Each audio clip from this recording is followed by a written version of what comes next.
अब मैं आपको वैक्सीनेशन की जो तैयारियों में कुछ नई बातें हुई हैं वो बताना चाहूँगा।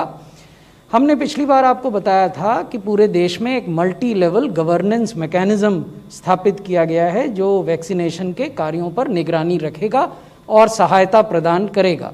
राज्यों में दो प्रकार की समितियां हैं। एक स्टेट स्टीयरिंग कमेटी है जिसकी अध्यक्षता राज्य के मुख्य सचिव chief secretary of the state chairs the state steering committee, और एक स्टेट टास्क फोर्स है जिसकी अध्यक्षता स्टेट के स्वास्थ्य सचिव करते हैं।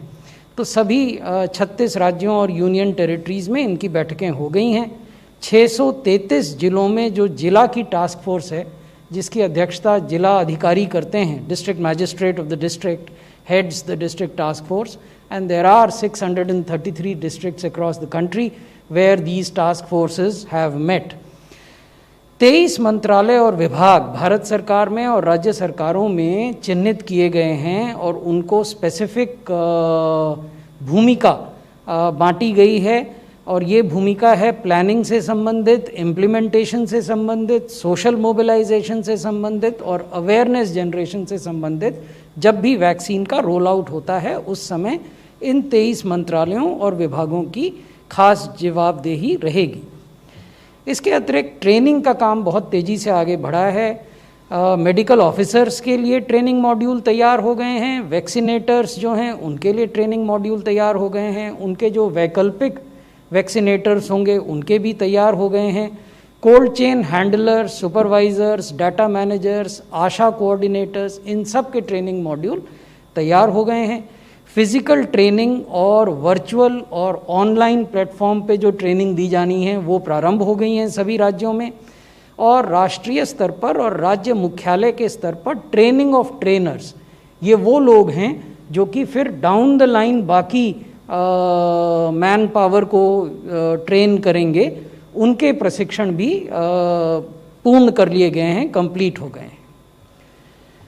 कोल्ड चेन मैनेजमेंट में विस्तृत गाइडलाइन इशू की गई हैं ताकि राज्य सरकारें और संघ शासित क्षेत्रों के प्रशासन इलेक्ट्रिकल और non electrical cold chain equipment के एस्टिमेशन कर सकें। यानी हमने उन्हें इस तरह की गाइडलाइन दी है कि यदि आपको कुल इतनी क्वांटिटी वैक्सीन की मिलती है तो उसको सुरक्षित रखने के लिए आपको किस प्रकार की एक्टिव और पैसिव कोल्ड चेन इक्विपमेंट की आवश्यकता होगी। ये आकलन अब सरकारें अपने स्तर पर कर सकती हैं based on the guidelines which have been issued. इसी प्रकार से management of cold chain at the last cold chain point, ये वो पॉइंट है जहाँ से वैक्सीनेशन सेशन साइट पे वायल्स ट्रांसपोर्ट की जाएंगी वैक्सीन की। तो वो जो अंतिम बिंदु है कोल्ड चेन का, वहाँ किस तरह की तैयारी होनी चाहिए ये, और सेशन साइट पर जहाँ टीकाकरण किया जाना है वहाँ किस प्रकार की व्यवस्था होनी चाहिए कोल्ड चेन के हिसाब से, इसकी गाइडलाइंस भी हमने राज्यों के साथ साझा की हैं।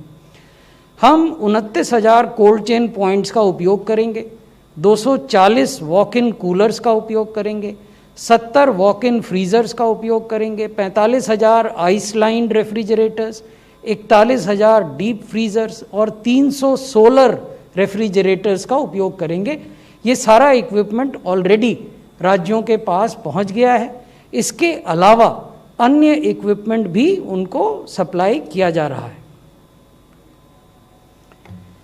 एडवर्स इवेंट्स फॉलोइंग इम्यूनाइजेशन, ये एक क्रिटिकल बिंदु है। जब हम यूनिवर्सल इम्यूनाइजेशन प्रोग्राम करते हैं जो हम अनेक दशकों से इस देश में करते आ रहे हैं, तो भी बच्चों में और गर्भवती माताओं में कुछ कुछ प्रतिकूल प्रभाव दिखाई देते हैं टीकाकरण के बाद। तो इसलिए जब भी हम कोविड-19 का वैक्सीनेशन प्रारंभ करेंगे तो उस समय भी एडवर्स इवेंट्स की संभावनाओं से इनकार नहीं किया जा सकता है। जिन देशों में इम्यूनाइजेशन प्रारंभ हुआ है, विशेषकर यूके, वहाँ पहले ही दिन एडवर्स इवेंट्स हुए हैं। तो इसलिए ये आवश्यक है कि राज्य सरकारें और संघ शासित क्षेत्र इसके लिए भी तैयारी करें। तो सबसे पहला काम ये किया है भारत सरकार, जारी किए हैं infection prevention and control practices पे वैक्सीनेशन के दौरान, यानी जब आप टीकाकरण कर रहे हैं सेशन साइट्स पे क्या व्यवस्था हो जिससे इन्फेक्शन न फैले। दूसरा, मैनेजमेंट ऑफ माइनर, सिवियर और serious adverse events following immunisation.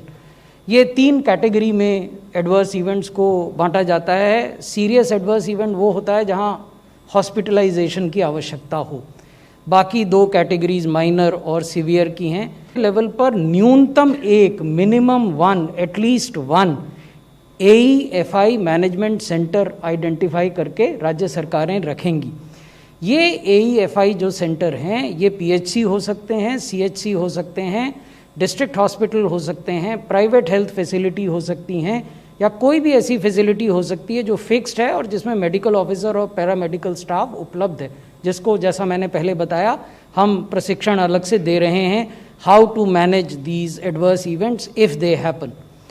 Every session site will be mapped to one of such AEFI management centers। यानी किसी भी टीकाकरण केंद्र पर यदि कोई एडवर्स इवेंट होता है तो वैसी परिस्थिति में उस व्यक्ति को कहाँ ले जाया जाना है ये पहले से स्पष्ट रहेगा।